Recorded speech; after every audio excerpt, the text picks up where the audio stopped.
और आइए अब लेते हैं खबरों के पूरे दिन का लेखा जोखा बिग एंड बोल्ड में। नमस्कार, मैं हूं दिनेश गौतम। आपके पसंदीदा अंदाज में बताता हूं आपको आज की तमाम वो खबरें जो आप जानना चाहते हैं। फोकस किन खबरों में रहेगा, सबसे पहले वो आपको बता देता हूं।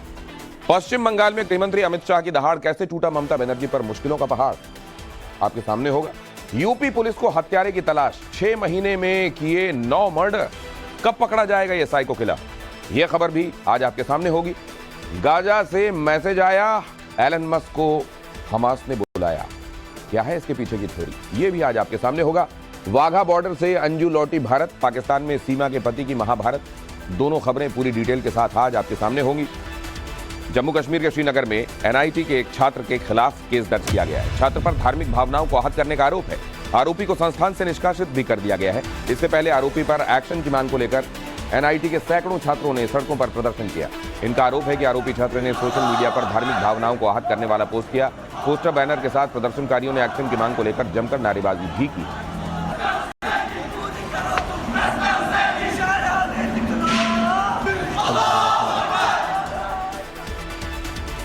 यूपी के बरेली में एक साइको किलर यूपी पुलिस के लिए बड़ी चुनौती बन गया है। स्थिति यह है कि खुद बरेली के आईजी को मोर्चा संभालना पड़ा है। सर्च ऑपरेशन में 9 टीमें जुटी हुई हैं। जगह जगह नाकेबंदी की गई है। ड्रोन तक से इलाकों की निगरानी की जा रही है, उन जगहों की जहां साइको किलर ने पिछले 6 महीने में 9 कत्ल को अंजाम दिया है। हालांकि अब तक इस साइको किलर का कोई सुराग नहीं मिला है। यह साइको किलर केवल और केवल महिलाओं को टारगेट करता है। चंडीगढ़ के एक गर्ल्स पीजी के बाथरूम में हिडन कैमरा लगाकर लड़कियों का वीडियो बनाने का मामला सामने आया है। आरोप इसी पीजी में रहने वाली एक लड़की पर है। आरोप है कि लड़की ने अपने बॉयफ्रेंड के कहने पर साथी लड़कियों का वीडियो बनाया। जब पूरा मामला पीजी मालिक के पास पहुंचा तो उसने पुलिस से इसकी शिकायत की। फौरन पुलिस ने कार्रवाई करते हुए आरोपी लड़की और उसके बॉयफ्रेंड को गिरफ्तार कर लिया है। साथ ही दोनों के फोन जब्त कर सेंट्रल फोरेंसिक साइंस लेबोरेटरी को भेज दिए गए।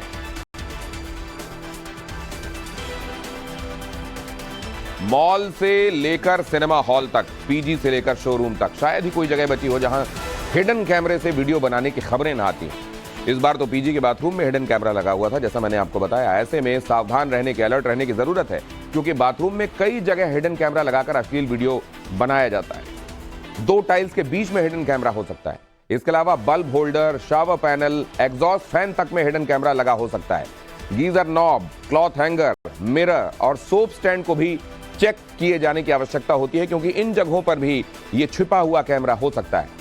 हिडन कैमरे इतने छोटे होते हैं कि इन्हें कहीं पर भी आसानी से फिट किया जा सकता है। इसीलिए इस तीसरी आंख से सावधान रहने की आवश्यकता है, क्योंकि कभी भी कोई भी इसकी चपेट में आ सकता है अगर वो जागरूक नहीं है, सावधान नहीं है तो। अगली खबर यह कि मुंबई के चेंबूर में आज सुबह गैस के सिलेंडर ब्लास्ट के बाद 5 मकान ढह गए। ग्राउंड फ्लोर और पहली मंजिल पर बने घर देखते ही देखते मलबे में तब्दील हो गए। हादसे में 4 लोग जख्मी हैं। फायर ब्रिगेड की टीम ने फंसे 11 लोगों का रेस्क्यू किया है। धमाके की वजह से घर पूरी तरह से जमींदोज हो चुका है। सिर्फ ईंट, पत्थर और पाइप नजर आ रहे हैं। देखिए सिलेंडर ब्लास्ट के बाद यहां की स्थिति क्या है, जैसे कोई बहुत बड़े पोटेंशियल का बॉम्ब यहां पर फूटा हो। और सिलक्यारा सुरंग से सकुशल रेस्क्यू किए गए सभी 41 श्रमिकों को आज ऋषिकेश एम्स शिफ्ट किया गया। यहां उन्हें 72 घंटे तक डॉक्टर्स की निगरानी में रखा जाएगा। इससे पहले सुरंग से निकाले गए श्रमिकों से पीएम मोदी ने फोन पर बात की, उनका हालचाल लिया। पीएम मोदी ने कर्मवीरों के जज्बे को सलाम करते हुए कहा कि टनल में भी उन्होंने अनुशासन दिखाया। वहीं उत्तराखंड के सीएम पुष्कर सिंह धामी ने अस्पताल जाकर 41 श्रमिकों को 1-1 लाख रुपए का चेक दिया। साथ ही रेस्क्यू टीम में शामिल हर सदस्य को 50-50 हजार रुपए देने का ऐलान किया गया। और इस बार भारतीय नौसेना दिवस महाराष्ट्र के कोंकण में समुद्र तट पर स्थित सिंधुदुर्ग इलाके में मनाया जाएगा। इस मौके पर 4 दिसंबर को भव्य कार्यक्रम का आयोजन किया जाएगा। इस कार्यक्रम में भारतीय नौसेना के 20 जंगी जहाज, 40 फाइटर जेट और मरीन कमांडो भी शामिल होंगे। कार्यक्रम के दौरान नेवी के बैंड की खास परफॉर्मेंस होगी और सिंधुदुर्ग किले में एक शानदार लेजर शो का आयोजन भी किया जाएगा। आपको बता दें कि 1664 में छत्रपति शिवाजी महाराज ने इस किले का निर्माण करवाया था। में अमित शाह की दहाड़, दीदी पर मुश्किलों का पहाड़, पूरी खबर आगे। लेकिन पहले देखिए हेट स्पीच के बढ़ते मामलों पर सुप्रीम कोर्ट सख्त। देश भर में हेट स्पीच के बढ़ते मामलों को लेकर सुप्रीम कोर्ट ने 4 राज्यों को नोटिस जारी किया है। सुप्रीम कोर्ट ने राज्यों से पूछा है कि उन्होंने नोडल अधिकारी की नियुक्ति की है या नहीं। जिन राज्यों को नोटिस जारी किया है उसमें गुजरात, केरल, नागालैंड और तमिलनाडु शामिल हैं। सुप्रीम कोर्ट में मामले की अगली सुनवाई 5 फरवरी 2024 को होगी। केंद्र सरकार ने स्टेटस रिपोर्ट दाखिल करके बताया कि 28 राज्यों ने अपने यहां नोडल अधिकारियों की नियुक्ति कर दी। मथुरा में हुए दर्दनाक सड़क हादसे में 4 लोगों की मौत हो गई। हादसा उस वक्त हुआ जब आगे चल रहा एक टेम्पो ट्रैवलर ट्रक में जा घुसा। हादसे की वजह सड़क पर कम विजिबिलिटी बताई जा रही है। टेम्पो ट्रैवलर के सवार शादी समारोह में शामिल होकर लौट रहे थे। जौनपुर में भी सड़क हादसे में 3 लोगों की मौत हो गई।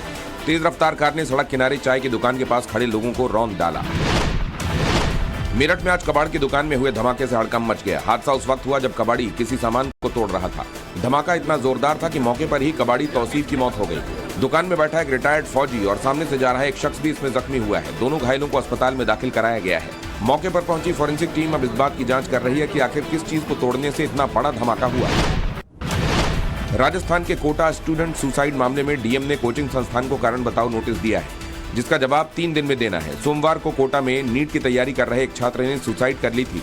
20 साल का ये छात्र दादाबाड़ी के वक्फ नगर में किराए पर रहकर तैयारी कर रहा था और यहीं दादाबाड़ी की ही कोचिंग से पढ़ाई कर रहा था।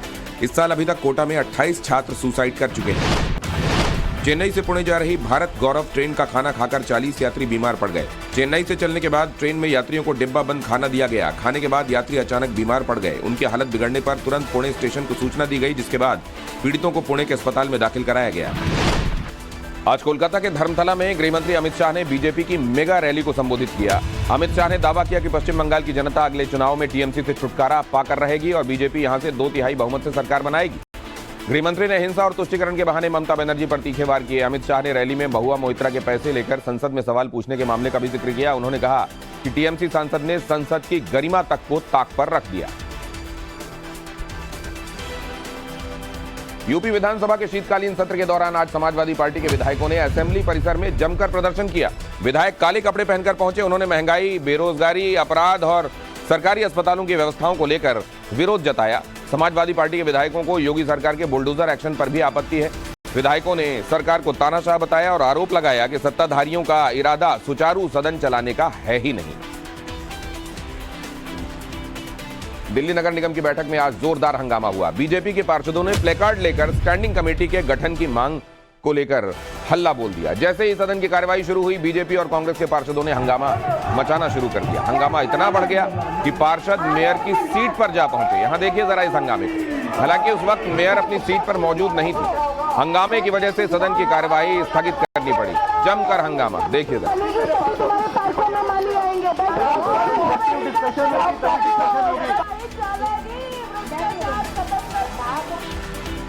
और अब तेलंगाना में वोटिंग का काउंटडाउन स्टार्ट हो गया है। कैसी है वहां की फिजा? तेलंगाना में कल वोट डाले जाएंगे। राज्य में 119 विधानसभा सीटें हैं, जिसके लिए 2290 कैंडिडेट चुनावी मैदान में ताल ठोक रहे हैं। बीआरएस लगातार तीसरी बार सत्ता बरकरार रखने की कोशिश में है, जबकि बीजेपी और कांग्रेस कुर्सी के लिए जी जान लगा रहे हैं। मुख्यमंत्री के चंद्रशेखर राव, उनके पुत्र केटी रामा राव, तेलंगाना प्रदेश कांग्रेस कमेटी के अध्यक्ष ए रेवंत रेड्डी, बीजेपी के लोकसभा सदस्य बंदी संजय कुमार, डी अरविंद और स्वयं बापूराव जैसे दिग्गज चुनाव मैदान में हैं। इस सदन में करवाया है। और योगी सरकार ने आज विधानसभा में 26,000 करोड़ का अनुपूरक बजट पेश किया।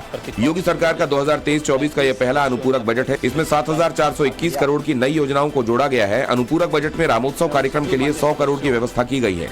अंतर्राष्ट्रीय रामायण और वैदिक शोध संस्थान को 5 करोड़ और इसके विस्तार को 20 करोड़ का बजट एलोकेट किया गया है। झारखंड के लोहरदगा में केंद्र सरकार पर तंज कसते हुए हेमंत सोरेन की जुबान फिसल गई।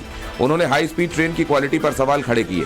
पुरानी बोगी को ही पेंट कर नया रूप देने का आरोप लगाया। सोरेन यही नहीं रुके, उन्होंने इसकी तुलना महिलाओं के ब्यूटी पार्लर में महिलाओं के सजने संवरने से कर दी। उन्होंने कहा कि जैसे महिलाएं ब्यूटी पार्लर जाकर रंगाई पुताई करके आती हैं, वैसे ही सरकार ने पुरानी ट्रेन को रंगाई पुताई करके भेज दिया।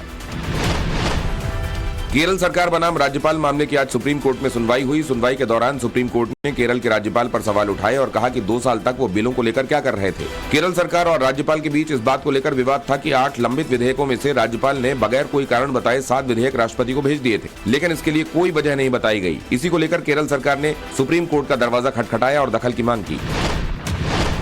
संघ प्रमुख मोहन भागवत आज वृंदावन में आध्यात्मिक गुरु प्रेमानंद महाराज से मिलने पहुंचे। दोनों की मुलाकात का वीडियो सोशल मीडिया पर जमकर वायरल हो रहा है। सोशल मीडिया पर प्रेमानंद महाराज के लाखों फॉलोअर्स हैं। कुछ महीनों पहले विराट कोहली ने अपनी पत्नी अनुष्का के साथ प्रेमानंद महाराज के दर्शन किए थे। बुल्गारिया की मशहूर भविष्यवक्ता रही बाबा वेंगा एक बार फिर से सुर्खियों में आ गई। इस बार उनके सुर्खियों में आने की वजह है 2024 के लिए की गई उनकी भविष्यवाणियां। दरअसल बाबा वेंगा ने 2024 के लिए कई भविष्यवाणियां की थी, जिनमें सबसे बड़ी ये कि अगले साल रूस के राष्ट्रपति पुतिन की हत्या की कोशिश हो सकती है और उनका कोई करीबी ही इस घटना को अंजाम देगा, ये भविष्यवाणी भी उन्होंने की थी। ये कहा था कि जो लगातार उनके साथ परछाई की तरह साथ रहता है वही इस काम को अंजाम दे सकता है। दूसरी भविष्यवाणी में उन्होंने कहा था कि अगले साल यूरोप के लिए एक बड़ा देश जैविक हथियारों का परीक्षण यहां पर कर सकता है। तीसरी ये कि 2024 में पूरी दुनिया बड़े आर्थिक संकट का सामना करेगी, जिसकी वजह से कई देशों में तनाव बढ़ सकता है। साथ ही उन्होंने ये भी कहा है कि 2024 में दुनिया को कैंसर और अल्जाइमर जैसी बीमारियों का इलाज मिल जाएगा। आपको बता दें कि 1996 में बाबा वेंगा की मौत हो चुकी है और ये सारी भविष्यवाणियां उनकी मौत से पहले की गई हैं और ये भी देखा गया है कि उनकी की हुई बहुत सारी भविष्यवाणियां वक्त के साथ सच साबित हुई हैं।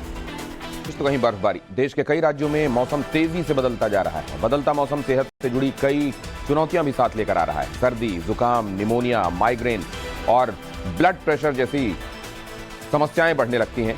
ठंड में सर्दी जुकाम से संबंधित बीमारियां ज्यादा रिपोर्ट की जाती हैं। ये वायरस एक से दूसरे तक आसानी से पहुंच जाता है और इस मौसम में अस्थमा मरीजों को ज्यादा परेशानी होती है। निमोनिया के मामले सबसे ज्यादा ठंड के महीने में देखे जाते हैं। 5 साल से कम उम्र के बच्चों और बुजुर्गों को निमोनिया का सबसे ज्यादा खतरा होता है। कमजोर इम्यूनिटी वालों को ठंड के मौसम में खास ख्याल रखना चाहिए। माइग्रेन की समस्या वालों के लिए सर्दियों का ये मौसम और चैलेंजेस वाला हो जाता है। ठंड में माइग्रेन के ट्रिगर होने का खतरा सबसे ज्यादा रहता है।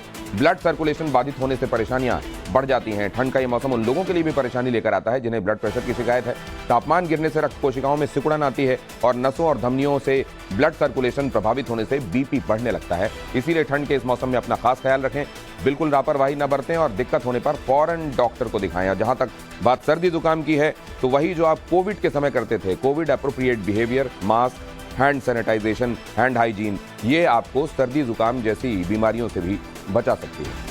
अंजू की घर वापसी हो चुकी है, लेकिन पाकिस्तान में सीमा का पति परेशान। भारत की अंजू करीब 5 महीने बाद पाकिस्तान से लौट आई है। अंजू का पाकिस्तानी पति नसरुल्लाह उसे वाघा बॉर्डर पर छोड़ने के लिए आया था। नसरुल्लाह ने खुलासा किया कि अंजू अपने बच्चों से मिलने के लिए भारत लौटी है और जल्द ही पाकिस्तान वापस आ जाएगी। उधर पाकिस्तान में सीमा के पति ने पाकिस्तानी हुक्मरानों को चिट्ठी लिखकर उसे वापस लाने का अनुरोध किया है। सीमा के पाकिस्तानी पति ने आर्मी चीफ और पीएम मोदी से गुहार लगाई है। केंद्र सरकार ने प्रधानमंत्री गरीब कल्याण अन्न योजना 5 साल के लिए बढ़ा दी है। इससे सरकारी खजाने में 11,80,000 करोड़ रुपए का बोझ पड़ेगा। केंद्र की मोदी सरकार ने इस योजना की शुरुआत 30 जून 2020 को की थी। इसके तहत करीब 80 करोड़ जनता को मुफ्त अनाज दिया जाता है। परिवार के हर सदस्य को 5 किलो गेहूं या चावल हर महीने मिलता है। छत्तीसगढ़ चुनाव प्रचार के समय पीएम मोदी ने इस योजना को आगे बढ़ाने की बात कही थी। आज इसका आधिकारिक ऐलान हो गया। शेयर बाजार आज बढ़त के साथ बंद हुए। सेंसेक्स 727 अंक चढ़कर 66,901 पर बंद हुआ, जबकि निफ्टी 207 पॉइंट ऊपर चढ़कर 20,096 पर क्लोज हुआ।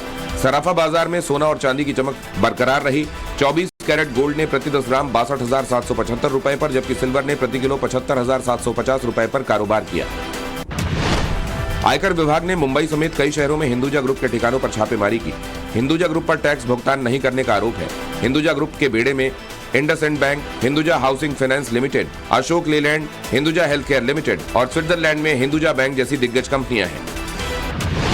दिल्ली की हवा की क्वालिटी में सुधार के बाद ग्रैप 3 हटा दिया गया है। इसके साथ ही BS3 पेट्रोल और BS4 डीजल वाहनों पर भी रोक खत्म हो गई है।